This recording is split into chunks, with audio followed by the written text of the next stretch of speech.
Everyone, so for today's video, nandito tayo sa Copenhagen. Nakidrive ako kay Jacob. Pupunta siya sa work.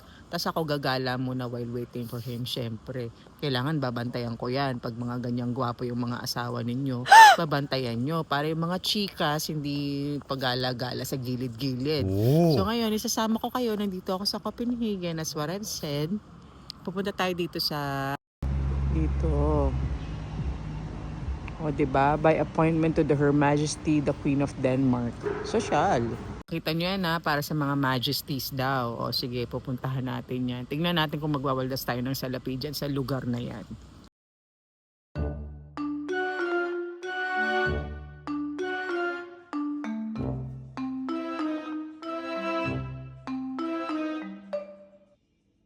Nakita niyo yung mga tinda sa 7-Eleven, nasa social, 'di ba? May mga donuts na maganda, may mga donuts na ewan ko kung masarap 'yun. Tatry natin mamaya. Pero parang hindi ko feel mag-donuts this time kasi nagda-diet ako.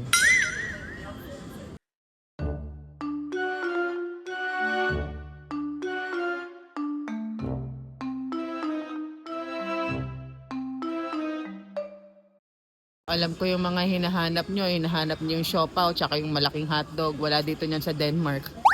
Sa Pilipinas lang yun, yung mga malaking hotdog tsaka siopaw na bilasa na hindi naman masarap.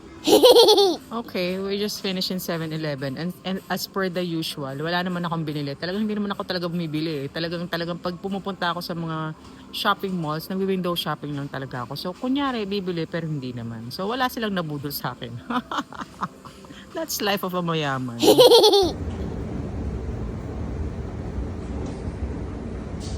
Tingnan nyo, ang ganda dito guys. Nakakasyala. Yung pag marami kang salapi, yung ang sarap maglakad-lakad dito, tas spend some money, yo. Shirk some old. Dito guys. Ayan. Alas 10 pa lang, so kakabukas pa lang talaga nila. So talaga namang unang-una tayo sa paggaganyang mga, alam nyo na, pagkakagastahan. Talagang maagang-maaga tayo niyan. Kakabukasan talaga nila alas 6 pa lang dito. Pero isa lang talagang hinahanap ko. Alam nyo hinahanap ko talaga? CR. Teka lang, 3 hours ako nag-drive ko. Kailangan mag-wee muna tayo.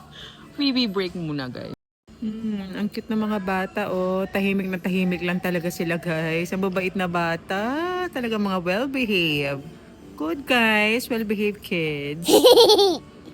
Oh, ayan. Meron din dito.